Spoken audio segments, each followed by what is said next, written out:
இந்த சென்னை கம்பன் கழகத்திற்கு வருவது என்பது எங்களை போன்றவர்களுக்கெல்லாம் ஒரு இமோஷனல் கனெக்ட், உணர்ச்சி பூர்வமான ஒரு தொடர்பு. அது அந்த தொடர்பை நாம் ரொம்ப மகிழ்ச்சியாகவும் ரொம்ப ஆழமாகவும் ரொம்ப உணர்வு பூர்வமாகவும் சிந்திக்க வேண்டும். அப்படி சிந்திக்கும் போதுதான் அடுத்த தலைமுறைக்கு நாம் என்ன சொல்லுவோம் என்பதை நாம் நினைத்து பார்க்க வேண்டும். போட்டியாளன் கல்லூரி மாணாக்கன் என்பதிலே இருந்து சென்னை கம்பன் கழகம் கொடுத்த ஒரு ஏற்றம், வழக்கறிஞர் என்பதிலே இருந்து சென்னை உயர்நீதிமன்ற நீதியரசராக ஒரு ஏற்றம், அதற்கு பிறகு சிம்லா இமாச்சல பிரதேசத்தினுடைய தலைமை நீதிபதியாக ஒரு ஏற்றம், அதன் பிறகு உச்ச நீதிமன்ற நீதியரசராக ஒரு ஏற்றம்.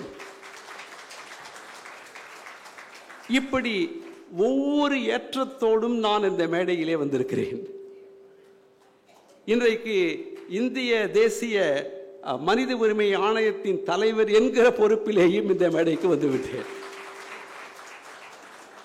இந்த ஒவ்வொரு ஏற்றமும் இந்த கம்பன் மேடை கொடுத்த ஏற்றம் என்பதை நாங்கள் நன்றியோடு நினைத்து பார்க்கிறோம். எனவே இந்த வழக்காடு மன்றத்தில்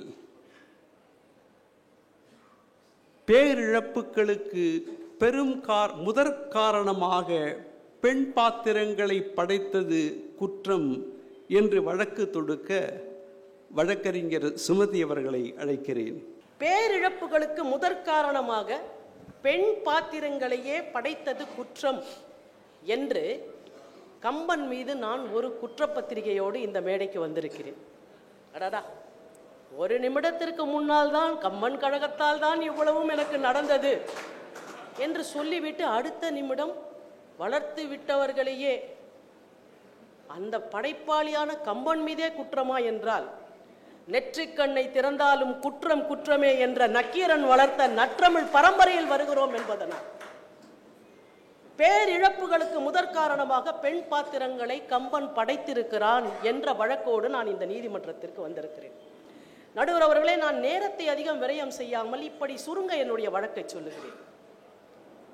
கூனி என்கிற ஒரு பெண் பாத்திரத்தை, கைகேயி என்கிற ஒரு பாத்திரத்தை, சூர்பனகை என்கிற ஒரு பாத்திரத்தை படைக்கின்ற பொழுது இவர்கள்தான் பேரிழப்பிற்கு காரணமாக இருந்து விட்டார்கள் என்பது போன்ற ஒரு தோற்ற மயக்கத்தை வாசகர்கள் மத்தியிலும் பார்வையாளர்கள் மத்தியிலும் கம்பன் படைத்து காட்டுகிறானே, அது உண்மைக்கு புறம்பானது என்பதனால் கம்பன் அவர்களை அவ்வாறு படைத்தது குற்றம் என்பதுதான் நான் இந்த மன்றத்திற்கு கொண்டு வந்திருக்கக்கூடிய வழக்கு.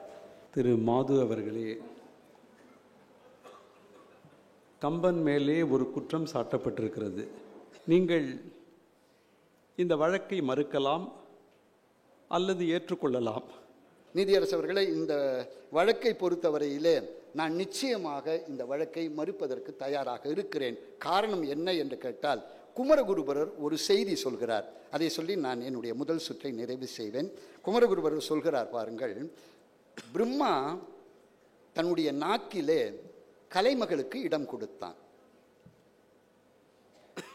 கவிஞன் இருக்கிறானே, அவனும் கலைமகள் அம்சம்தானே. ஆனால் கவிஞனோடு பிரம்மாவை சேர்க்கவே முடியாது. இரண்டு பேரும் படைக்கிறார்கள், ஆனால் சேர்க்க முடியாது. ஏன்? குமரகுருபரர் சொல்கிறார், அந்த பிரம்மா கலைமகளுக்கு தன் நாக்கிலே இடம் கொடுத்தான். ஆனால் கலைமகளோ கவிஞனுடைய நாக்கிலே கொண்டு போய் சேர்ந்து அவனிடத்திலே அவளா போய் சேர்ந்தாளாம். இடம் கொடுக்கலையாம் கவிஞன். ஆனால் என்ன வித்தியாசம்னு கேட்டா, அந்த பிரம்மா படைக்கிற உடம்பு இருக்கிறதே, அது மாய்கின்ற உடம்பு, எப்பொழுது வேணாலும் மாயும். ஆனால் கவிஞன் படைக்கிற காவியம் இருக்கிறதே, அது மாயா புகழ் உடைய உடம்பு. அப்பேற்பட்ட ஒப்பற்ற காவியம் எது என்று கேட்டால் கம்பன். அந்த கம்பன் தவறு செய்வானா? என்னை பொறுத்தவரையிலே எதிரடி வழக்கறிஞர் ஆழ்ந்திருக்கும் கவி உள்ளம் காணவில்லை என்று நினைக்கிறேன். ஆழ்ந்திருக்கும் கவியுள்ளம் கண்டால் இது குற்றமாக தெரியாது. எனவே இந்த வழக்கை நான் மறுப்பதற்கு தயாராக இருக்கிறேன் என்று இந்த மன்றத்திலே பதிவு செய்கிறேன். வழக்கறிஞர் சுமதி அவர்களே, இனிதான் பிரச்சனை ஆரம்பமாகிவிட்டது. அவர் வழக்கை மறுக்காமல் இருந்திருந்தால் நம் 3 பேருக்கும் வேலை பொழு குறைந்திருக்கும். இப்பொழுது கூட ஒன்றும் குறைந்து போய்விடவில்லை. அவர் மறுப்பதை பார்த்துவிட்டு நீங்கள் வழக்கை வாபஸ் வாங்கி கொண்டு போனாலும் போகலாம். காரணம், இன்றைக்கெல்லாம் நீதிமன்றங்களே வழக்கு தொடுத்தவர்களே வாபஸ் வாங்குவது என்பது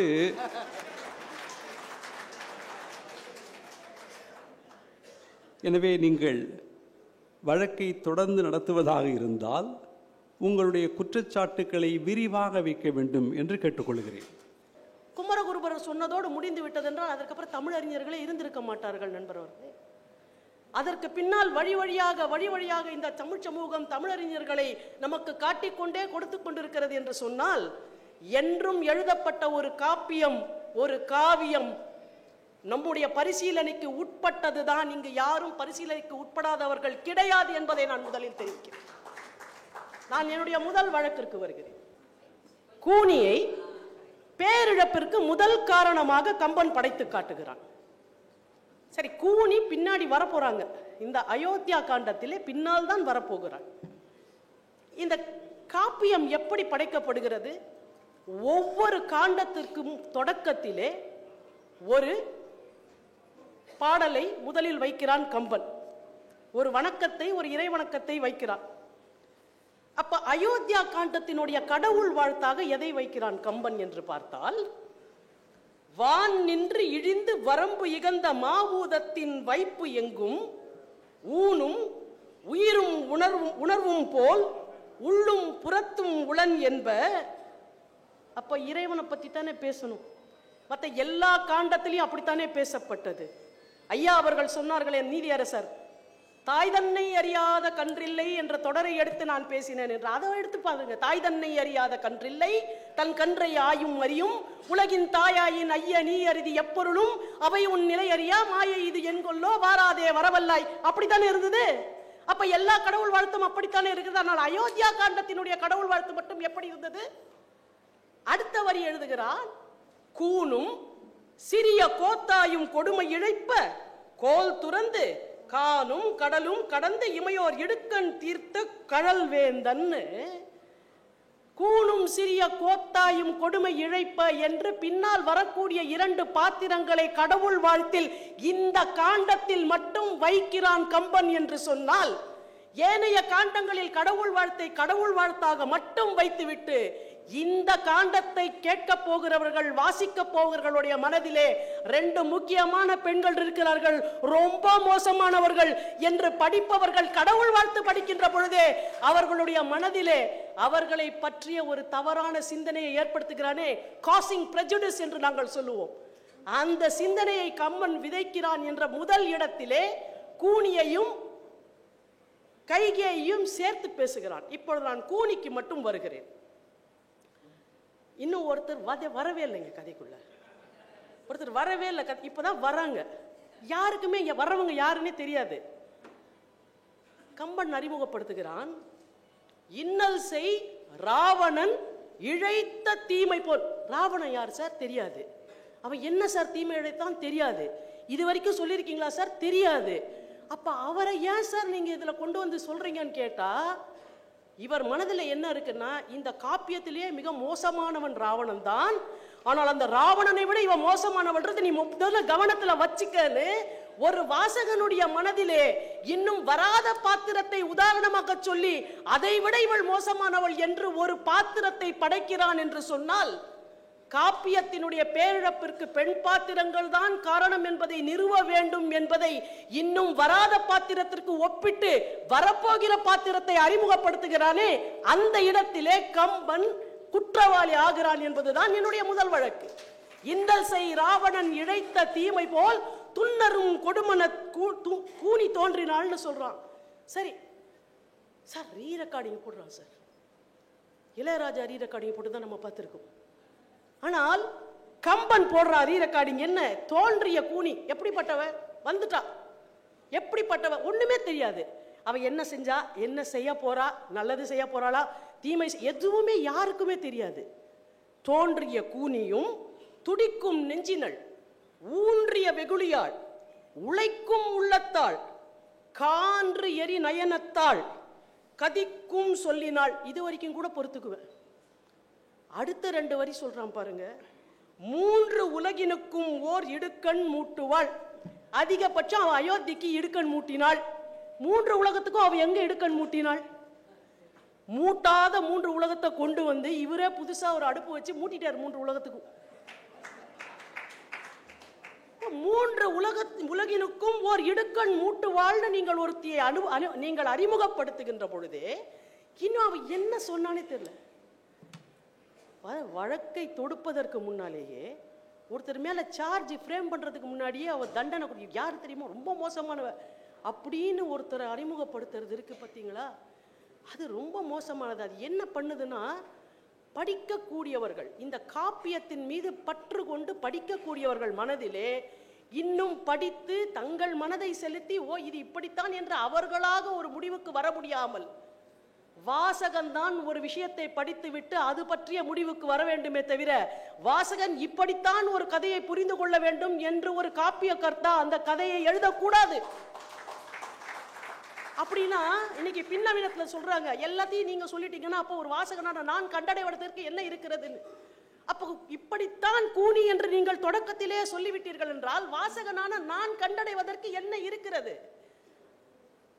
எனவே கூனியை அறிமுகப்படுத்துகின்ற பொழுதே அவள் மிக மோசமானவள், ராவணன் என்ற எதிர்மறை பாத்திரத்தை விட மோசமானவள் என்று ஒரு முன்முடிவோடு ஒரு பாத்திரத்தை கம்பன் எழுதத் தொடங்குகிறான் என்றால், பேரிழப்புகளுக்கு காரணமாக பெண் பாத்திரம் தான் இருக்கிறது, இருக்க போகிறது என்ற முன்முடிவோடு தான் இந்த காப்பியத்தை கம்பன் எழுத தொடங்குகிறான் என்பதுதான் என்னுடைய பூர்வாங்கமான வழக்கு.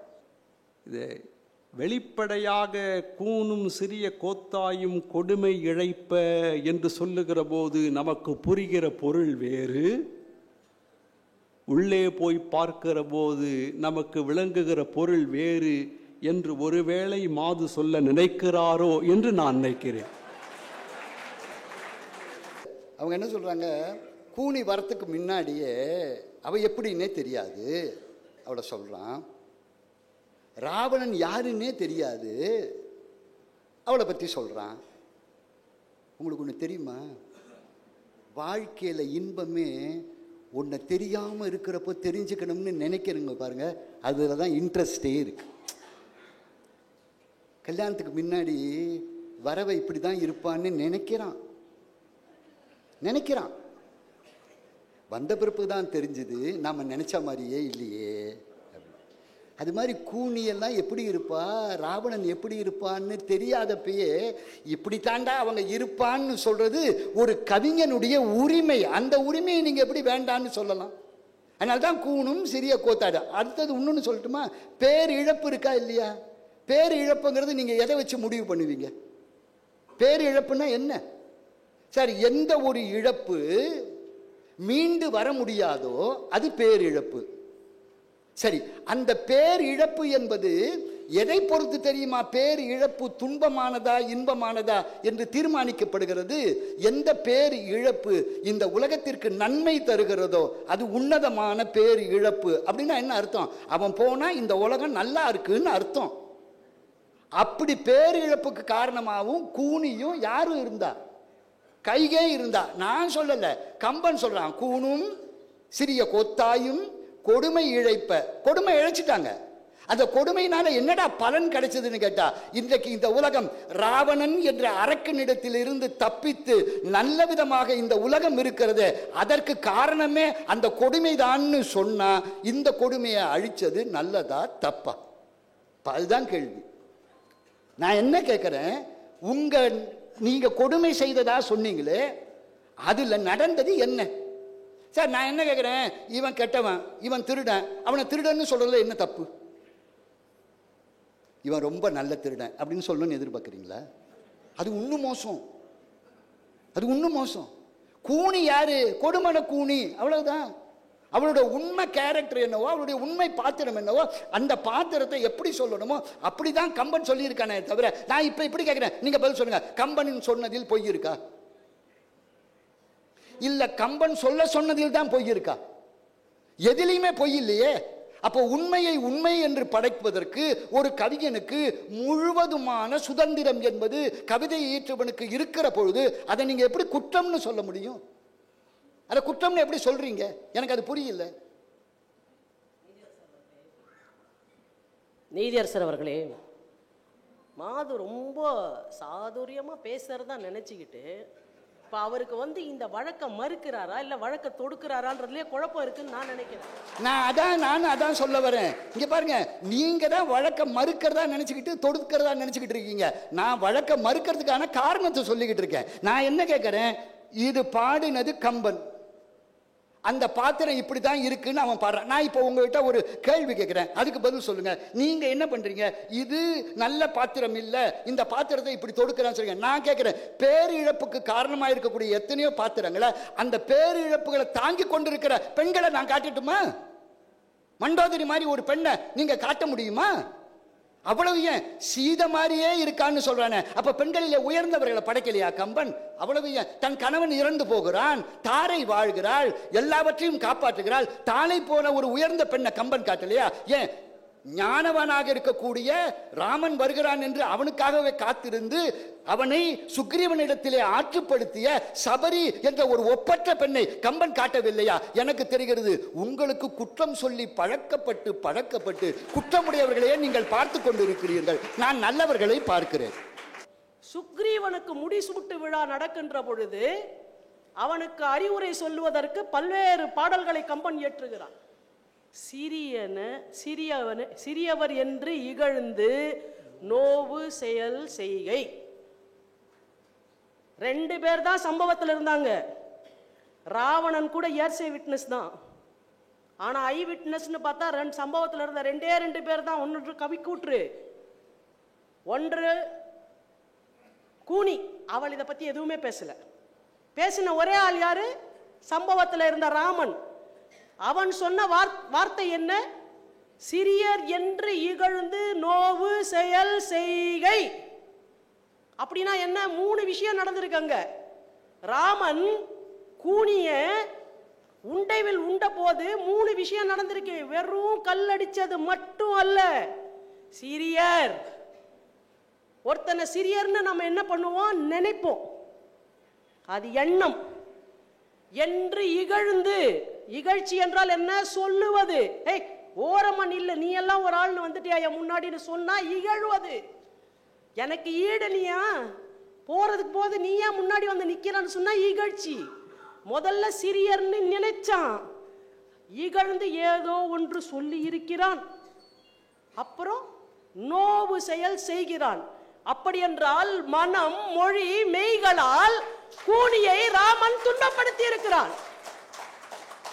நீ ஒருவரை மனதால் துன்பப்படுத்தினால் குற்றம், வாக்கினால் துன்பப்படுத்தினால் குற்றம், செயலினால் துன்பப்படுத்தினால் குற்றம். இங்கோ ராமன் ஒப்புதல் வாக்கு மூலம் தருகிறான். சிறியர் என்று இகழ்ந்து நோவு செயல் செய்கை என்றால் நான் மனத்தினால் வாக்கினால் செயலினால் கூனிக்கு ஒரு குற்றம் இழைத்தேனே, அந்த குற்றத்தினால் நாங்கள் இந்த துன்பத்தை இன்று கடந்து கொண்டிருக்கிறோம். அப்ப கன்ஃபெஷன் ஸ்டேட்மெண்ட் கொடுத்ததை விட நீங்க பெரிய ஆளா சார்? மேஜிஸ்ட்ரேட் கிட்ட கன்ஃபெஷன் கொடுத்துட்டா, போலீஸ் கிட்ட அவன் கன்ஃபெஷன் கொடுக்கல, மேஜிஸ்ட்ரேட் கிட்ட எக்ஸ்ட்ரா ஜுடிஷியல் கன்ஃபெஷன். போலீஸ் கிட்ட கொடுத்தா கூட சொல்ல அவன் அடிச்சு வாங்கிட்டான்னு. இங்க அடிச்செல்லாம் யாரும் அவங்கள தானா வந்து சொல்லுது சாட்சி.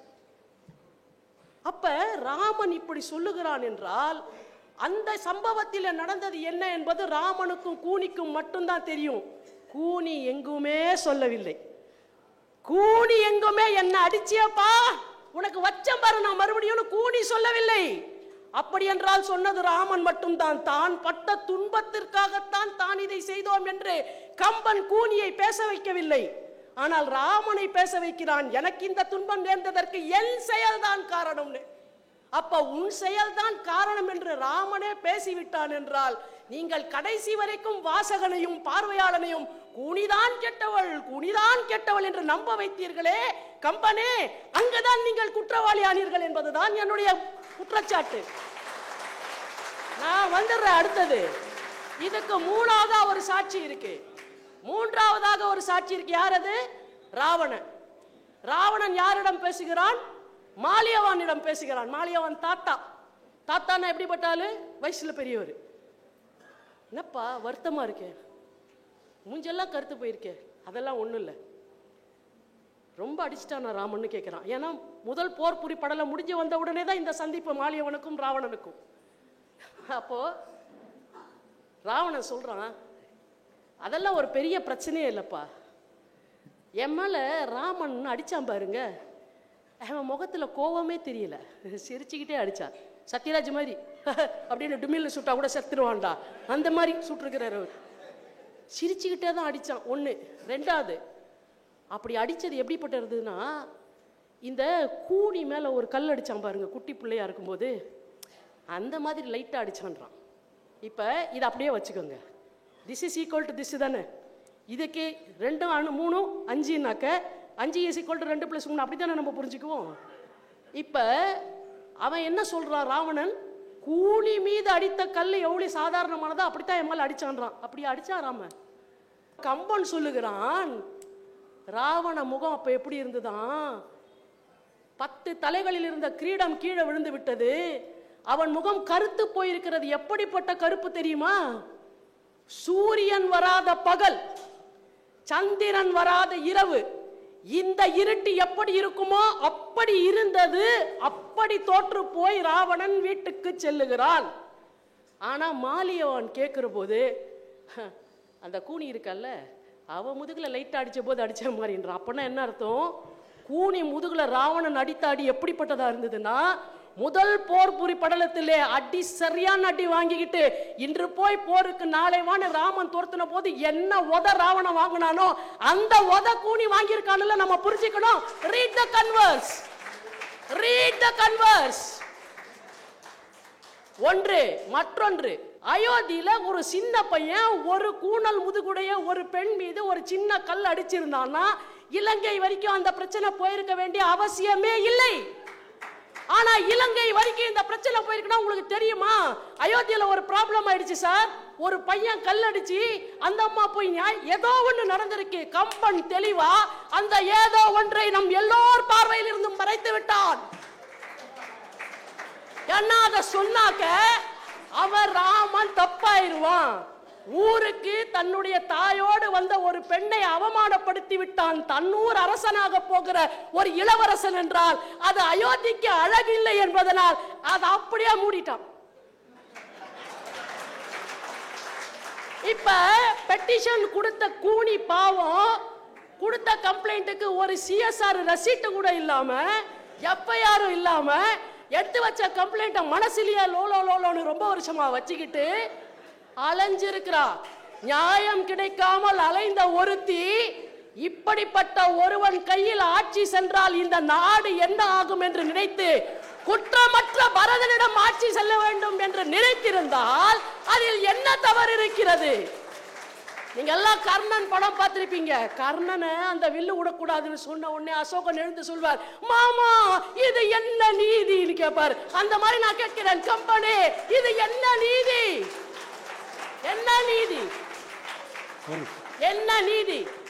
அத்தனை மைல் தூரங்கள் தாண்டி இருக்கக்கூடிய ஒரு அயோத்தி பிரச்சனை இலங்கைக்கு தெரிகிறது என்றால் இந்த பிரச்சனை நீங்கள் சொல்லுவதை போல சிறுவனான ராமன் கூனியின் மீது சின்ன மண்ணுரண்டை அடித்தார் என்ற பொய்யை இனியாவது நீங்கள் சொல்லி பழகாதீர்கள். வாக்கு சாத்துரியம் இருந்தா பொய் கூட உண்மை மாதிரியே இருக்கும் அப்படின்னு ஒரு வார்த்தை. அது மாதிரி மாதவர்களே, அது அப்படி அல்ல. அதிவீரராம பாண்டியர் சொன்னார், பொய்யுடை ஒருவன் சொல்வன்மையினால் மெய்போலுமே மெய்போலுமே, மெய்யுடை ஒருவன் சொல்ல மாட்டாமையார் பொய் போலுமே பொய் போலுமே. அப்போ இப்படி வச்சுக்கலாம். ஒருவேளை அதுக்கு நான் பதில் சொல்லாம இருந்தா நான் சொன்னதெல்லாம் உண்மை அப்படின்னு வச்சுக்கலாம். நான் இன்னும் இது நீதிமன்றம் தான் கூட்டணி கட்சி, நான் தனித்த இருக்கேன்னு நான் நம்பல. ஆனா மாதவுக்கு ஒரு ஒரு இடத்துலயும் நீங்க பாயிண்ட் எடுத்து கொடுக்கிற போது எனக்கு கொஞ்சம் பயமா இருக்கு. வழக்கறிஞர் சுமதி அவர்களே, நான் 19 ஆண்டு காலம் நீதிபதியாக இருந்த காரணத்தினால் ஒரு வழக்கறிஞர் எந்த நிலையில் நீதிபதி மேல் குற்றம் செலுத்துவார் என்று எனக்கு தெரியும். அவங்க என்ன கேட்குறாங்க, கூனி அடிச்சா மாதிரியா ராவணன் அடிச்சான்? வாரணம் பொருத மார்பும் வரையினை எடுத்த தோளும் தாரணி மௌலிபத்தும் சங்கரன் கொடுத்த வாழும் நாரத முனிவர்க்கேற்ப நயம்பட உரைத்த நாமும் வீரமும் களத்தை போட்டு இன்று போய் போருக்கு நாளை வான்னு சொன்னா என்ன அடி அடிச்சிருக்கணும். அந்த அடிய இவன் என்ன சொல்றான், யார்கிட்ட அடிச்ச மாதிரி இருந்ததா? அன்னைக்கு கூனியோட முதுகுல அடிச்ச மாதிரி இருந்தது அப்படின்னு அவங்க சொல்றாங்க. என்ன அடி அடிச்சிருந்திருக்கணும் ராமன், அப்படின்னா கூனியை அதே மாதிரி தானே அடிச்சிருக்கணும்னு கேட்குறாங்க. நான் சொல்றது புரியுதா? இப்போ இப்படி சொல்றேன் பாருங்க. WWFல ஒருத்தன் அடிக்கிறவன் இருக்கானே, அவன் என்ன அடிச்சா எப்படி இருக்கும்? WWFல அவனோட எடுத்து சண்டை போடுறானே, அவன் அடி வாங்கினா எப்படி இருக்கும்? நான் சொல்றது புரியுதா? WWF காரன் என்ன அடிச்சான்னா நான் எழுந்திருக்கவே மாட்டேன். ஆனா அவனோட எதிர்த்து சண்டை போடுறவனை அடிச்சான்னா அவனுக்கு அடிக்கிறதுலாம் அந்த வாங்குறவன் இருக்கான் பாரு, அடி வாங்குறவன், அவன் எப்படி தெரியுமா நினைப்பான்? கூனியை அடிச்சா மாதிரி நினைப்பான். அடி வாங்கின ராவணனுக்கு தான் தெரியும் இவன் அடிச்ச அடி கூனி அடி மாறின்னு அவனுக்கு தெரிஞ்சது. ஏன் தெரியுமா? அவன் திசை ஆணைகளையே தன்னுடைய மார்பல்களை மோத வைத்து அந்த தண்டத்தை ஒடித்து அதையே தன்னுடைய மார்பிலே ஆரமாக அணிந்து கொண்டவன். அவன் சொல்கிறான், இவன் என்ன அடிச்சாலும் அது எப்படி தெரியுமாடா இருக்கு? கூனியை அடிக்கிற மாதிரி தாண்டா இருக்கே தவிர அவன்கிட்ட ஒன்னும் பெருசா இது தெரியல. சார், ஒன்று நல்லா ஞாபகம் வச்சுக்கோங்க. அடி வாங்குறவன் திறமசாலியா இருந்தா அடிக்கிறவனும் திறமசாலியா இருந்தா அப்படித்தான் நீங்க பார்க்கணுமே தவிர அதை விட்டுவிட்டு கூனி அடிச்சா மாதிரியே தான். அப்ப கூனி எப்படி அடிச்சிருப்பான் அப்படின்னா நான் ஒன்று சொல்லட்டுமா? ராவணன் என்ன சொன்னான்? இவங்க என்ன சொல்றாங்க? ராமன் பண்ணது தப்புங்கிறாங்க. கூனி அடிக்கலாமா? அடிச்சது தப்பு தானே, எப்படி அடிக்கலாம் அப்படின்னு கேட்குறாங்க. அவன் சொல்றாங்க, யாரு? ராவணன் சொல்றான், அவன் அடிச்சது எப்படி தெரியுமாடா இருக்கு? ராமன் ஒரு தப்புமே பண்ணல. அந்த கூனி இருக்காளே அவளோட கூன் போகுமான்னு அடிச்சான். எப்படி? ராமன் ஒரு தப்புமே பண்ணல. எதுக்காக அடிச்சான்னா கூனிக்கு நல்லது பண்றதுக்காகத்தான் அடிச்சானே தவிர கூனியோட ஊனத்தையோ மற்றதையோ சுட்டி காட்டணும்னு அடிக்கல. அதனால அடிச்சான். அந்த கூனி கூன் உண்டை போக தெரித்தது வில். ஆனா அதுல என்ன தெரியுமாச்சு? சினம் உண்மை தெரிந்ததில்லை. ராமனோட செயல்ல கோபமே தெரியலடா அப்படின்னு அடி வாங்கினவன் சொல்றான். அதை நம்பாம என்னமோ இவங்களே அடி வாங்கினா மாதிரி. எனக்கு என்ன வருத்தம் தெரியுமா? அந்த அடி சரிதாங்கிற மாதிரி நீங்க வேற கை தட்டுறீங்க பாருங்க. அது அதை விட மோசம். இப்ப அவருக்கு அந்த அடி பிரச்சனை இல்ல, நீங்க எனக்கு அடிச்ச அடிதான் அவருக்கு பிரச்சனை. அது கிடையாது. அதாவது ஒரு தப்புக்கு நீங்க துணை போறீங்களே, இது போகலாமா அப்படிங்கிற வருத்தத்துல சொல்றேன். இவ்வளவு நாளா இந்த தப்பு நம்ம பார்வைக்கே வரலையான்னு கொதிச்சு போயிருக்காங்க மக்கள் இங்க. ஆதுவர்களே, நான் கேட்கிற கேள்வி என்னன்னா, அப்படி விளையாட்டா முதுகுல கூனி அடிச்ச மாதிரி விளையாட்டா தான் அடிச்சிருந்தா அடுத்த நாளே புறப்பட்டு ராவணன் போருக்கு போயிருக்கணும்ல.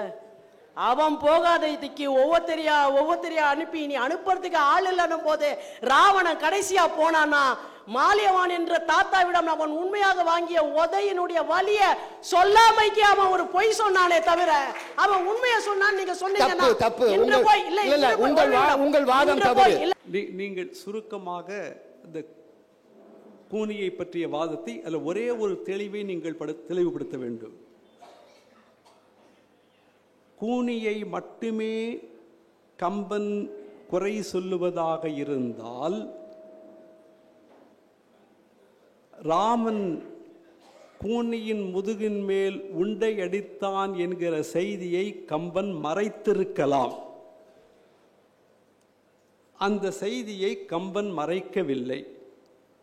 எனவே கூனியினுடைய செய்கைக்கு ராமன் ஒரு காரணமாக இருந்தான் என்று சொல்லி கூனியை கம்பன் காப்பாற்றினான் என்கிற ஒரு வாதத்தை நீங்கள் சொல்லலாமா இல்லையா?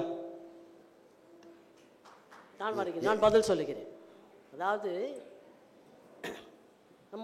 நான் சட்டத்திற்கு தான் துணை போக வேண்டும், ஆனால் அந்த சட்டத்தின் வழியிலேயே நான் உங்களுக்கு புரியுமாறும் அதை சொல்லுகிறேன். இதை இப்போ ஒருத்தர் இருக்காருங்க, நமக்கு வாக்குவாதம், 2 பேர் வாக்குவாதம் பண்றாங்க. ஒருத்தன் கன்னத்தில் அடிச்சிட்டான். இப்போ இன்னொருத்தன் என்ன பண்ணலாம்? பதிலுக்கு கன்னத்தில் அரைக்கலாம். அது ப்ரொபோர்ஷனேட் ரியாக்ஷன், அடிக்கு அடின்னு. ஒருத்தன் கன்னத்தில் அரைஞ்ச உடனே இன்னொருத்தன் கத்தி எடுத்து வெட்டிட்டான்னு வச்சுக்கோங்களேன், டிஸ்ப்ரொபோர்ஷனேட் ரியாக்ஷன். அப்படிதானே? அப்ப பண்டை நாள் ராகவன் பாணிவில் உண்டை உண்டதனை தன் உள்ளத்து உள்ளுவாள்னு கம்பன் சொல்லும் பொழுது இவன் பாவம் சின்னதா ஒரு கல் அடிச்சான், அதுக்கு இந்த படுபாய் அவனுக்கு ஆட்சியே இல்லாம பண்ணிட்டா, டிஸ்ப்ரப்போர்ஷனேட் ரியாக்ஷன் என்று கூனி மீது ஒரு குற்றம் சாட்டணும்னா முதல்ல அதுக்கு ஒரு சம்பவம் வேணும் இல்லையா?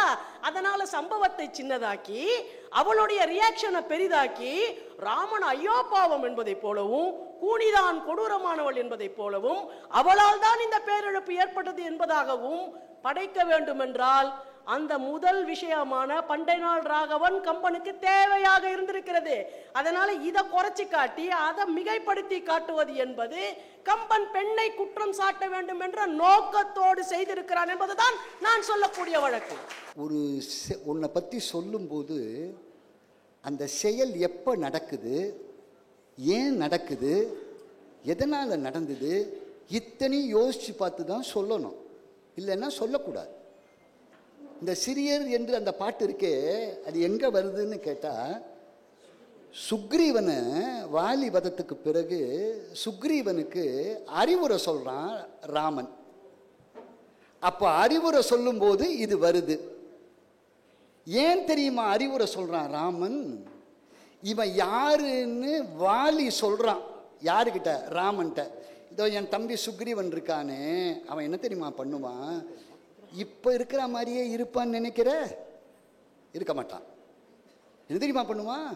பூயியல் நரவம் மாந்தி புந்திவேறு உற்ற பொழுதில் எம்பி மேல் சீறி என்மேல் ஏவிய பகழி என்னும் கூற்றினை ஏவல் என்றான். என் தம்பி இப்போ இருக்கிற மாதிரி இருக்க மாட்டான்டா. நீ அவனுக்கு அரசாட்சி கொடுத்து எல்லா வசதியும் வந்த உடனே அவன் மாறி போயிடுவான். அதனால நீ என்ன பண்ணு, ரொம்ப ஜாக்கிரதையா இரு, அவனுக்கு அறிவுரை சொல்லுன்னு சொல்லும் போது தான் ராமன் சுக்ரீவனை பார்த்து இந்த அறிவுரை சொல்றான். என்ன தெரியுமா சொல்றான்? அப்பா, என்னன்னு தெரியாத வயசுடா எனக்கு. ஏன்னா பண்டை நாள் அப்படின்னா என்ன அர்த்தம்? குழந்தையா இருக்கிறப்பன்னு அர்த்தம். என்னன்னு தெரியாத வயசுடா எனக்கு, நான் சின்ன பிள்ளைடா, விளையாண்டுக்கிட்டு இருந்தேன் நண்பர்களோட. அந்த பக்கம் கூனி வந்தா அடிச்சுவிட்டேன், என் அம்பு அவள் மேலே பட்டுடுச்சு. நான் தப்பாலாம் ஒன்றும் அடிக்கலை, வேணும்னு அடிக்கலை. இன்னொன்று சொல்லட்டுமா, அவளை தினம் அடிக்கணும்னு நினச்சி தினமும் அவளை நான் அடித்ததே கிடையாது. அன்னைக்கு எதேச்சியாக பட்டுதுடா. அவள் என்ன பண்ணியிருக்கலாம், என்னை மன்னிச்சிருக்கலாம். அவள் அப்படி நினைப்பான்னு நான் நினைக்கவே இல்லை. ஏன்? அதுதான் சினம் உண்மை தெரிந்ததில்லை. நடுவு நீதியரசருடைய உங்களோட அனுமதியோடு அதாவது ஒரு நிலையில நில்லுங்க மாது. நான் கொஞ்ச நேரத்துக்கு முன்னாடி தான் சொன்னீங்க அவ கூனை நிமித்தறதுக்காகத்தான் அடிச்சான்னு. இப்போ என்ன சொன்னீங்கன்னா ஒண்ணுமே தெரியாது சார், சும்மா அடிச்சேன். எதுக்காக அடிச்சீங்க? காரணம் கருதி அடித்தீர்களா, காரணமே கருதாமல் அடித்தீர்களா? இங்க பாருங்க, காரணம் கருதி அடிச்சான்னு சொன்னது ராவணன், இப்ப பேசுறது ராமன்.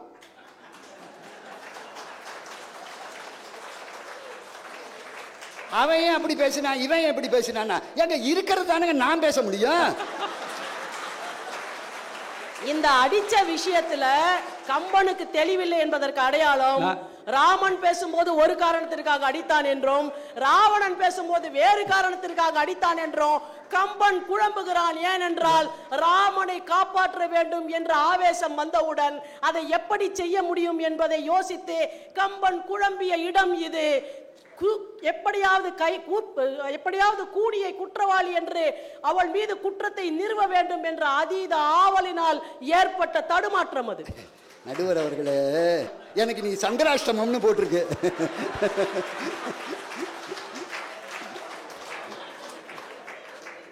நாங்க 9 பேர் பிறந்தோமே தவிர 9 பேரும் ஒரே மாதிரியாவா இருக்கோம்? ஒவ்வொருத்தரும் ஒவ்வொரு மாதிரி இல்லை. அது மாதிரி கம்பன் படைத்த பாத்திரங்கள் ஒவ்வொன்றும் ஒவ்வொரு மாதிரி. ராமன் பேசுற மாதிரியே ராவணன் பேசுவானா? ராவணன் பேசுற மாதிரியே கும்பகரன் பேசுவானா? கும்பகரன் பேச சார் அவங்க எப்படி பேசுவாங்களோ அப்படி எப்படி பேசுவாங்க. சுமதி எப்படி பேசுவாங்களோ அப்படிதான் சுமதி பேசணுமே தவிர சுமதி மாதிரி நான் பேசுவேன்னு சொன்னா எப்படி சரியா இருக்கும்? இப்ப ராமன் என்ன சொல்றான், அன்னைக்கு கூனியை அடிச்சேன்ப்பா, அப்படி அடிச்சனால தான் இன்னைக்கு எனக்கு இப்படி ஆச்சு, நீ என்ன பண்ணு, அது மாதிரி தப்பு பண்ணிவிடாத. யார்கிட்ட? அவனுக்கு அறிவுரை சொல்றான், நீ தப்பு பண்ணாத. ஏன் தெரியுமா, சின்ன வயசுல தெரியாத வயசுல அறையும் ஆடரங்கும் மட பிள்ளைகள் தரையில் கீரிடில் தச்சரும் காய் வரும். இந்த குழந்தை செஞ்சா அதை பெரியவங்க பெருசா எடுத்துக்குவாங்களாடா, இவ எடுத்துக்கிட்டாடா அப்படின்னு நான் நினைக்கிறேன். அது மாதிரி நீ தப்பு பண்ணிடாத, ஏன்னா இப்ப நீ வளர்ந்துட்ட, இப்ப தப்பு பண்ணாதன்னு எப்பொழுதும் ஒன்று நல்லா தெரிஞ்சுக்கங்க. மூத்தவர்கள் நல்லோர்கள். நாவுக்கரசாமி சொல்றாரு, பாலனாய் கழிந்த நாளும் பனிமலர் கோதை மார்பில் மேல நாய் விழுந்த நாளும் குறிக்கோள் இல்லாது கெட்டேன். யார் நாவுக்கரசாமியா குறிக்கோள் இல்லாது கேட்டாரு? அப்போ மூத்தவர்கள் என்ன செய்வார்கள்டா, ஒரு சிறு பிழையாக யாராவது கருதினால் அதை மற்றவர்கள் மேல் சொல்லாமல் தங்கள் மேலேயே போட்டுக்கொள்வது வழக்கம். அதுபோல கூனியின் மீது அடித்த அந்ததை தன்னுடைய மேலே ராமன் போட்டுக்கொண்டானே தவிர வேண்டுமென்றே செய்த செயல் அது அல்ல. பேரிழப்புகளுக்கு முதற் காரணமாக பெண் பாத்திரங்களையே படைத்தது குற்றம் என்பது இங்கு கொண்டு வரப்பட்ட வழக்கு. இந்த வழக்கு it is based upon a premise, ஒரு அனுமானத்தின் அடிப்படையிலே எழுகிற வழக்கு இது. காரணம், பேரிழப்புகளுக்கு காரணமாக பெண் பாத்திரங்களை கம்பன் படைத்தான் என்கிற அனுமானத்தின் மேலே அவன் மேலே வைக்கப்படுகிற குற்றச்சாட்டு. அதனால நீங்கள் இந்த தலைப்பை அலச வேண்டுமானால் இந்த அனுமானம் சரியா என்று சோதித்து பார்க்க வேண்டும். The premise on which your case is built, is it correct? பேரிழப்புகளுக்கு பெருங்காரணமாக முதற்காரணமாக பெண் பாத்திரங்களை கம்பன் படைத்திருக்கிறானா? அப்படி படைத்திருந்தால் அது குற்றமாகுமா? அது இரண்டாவது கேள்வி. இரண்டு கேள்விகளை உள்ளடக்கியது இந்த தலைப்பு. இப்படி வைத்துக்கொண்டு நீங்கள் இந்த அனுமானம் சரியா என்று பாருங்கள். பெரிய மனிதர்கள் என்ன செய்வார்கள் என்றால், தான் செய்யாத குற்றத்தை தான் செய்ததாக சொல்லுவார்கள், தான் செய்த சிறிய குற்றத்தை பெரிய குற்றமாக சொல்லுவார்கள். எவன் ஒருவன் தான் செய்த குற்றத்தை மறுக்கிறானோ அவன் சிறியவன். எவன் ஒருவன் செய்யாத குற்றத்தை ஏற்றுக்கொள்ளுகிறானோ அவன் பெரியவன். அதுதான் அடையாளம். சுக்ரீவனுக்கு அறிவுரை சொல்லுகிற போது என்ன சொல்லுகிறான் ராமன்? சிறியர் என்று இகழ்ந்து நோவு செய்வன செய்யல், மற்ற இந்நெறி இகழ்ந்து யான் ஓர் தீமை இழைத்தலால் குறியதாம் மேனியாய கூனியால் கோவுத்தோளாய் வெறியன எய்தி யான் இன் வெந்துயர் கடலில் வீழ்ந்தேன் என்று சொன்னான். ஏன் சொன்னான் தெரியுமா?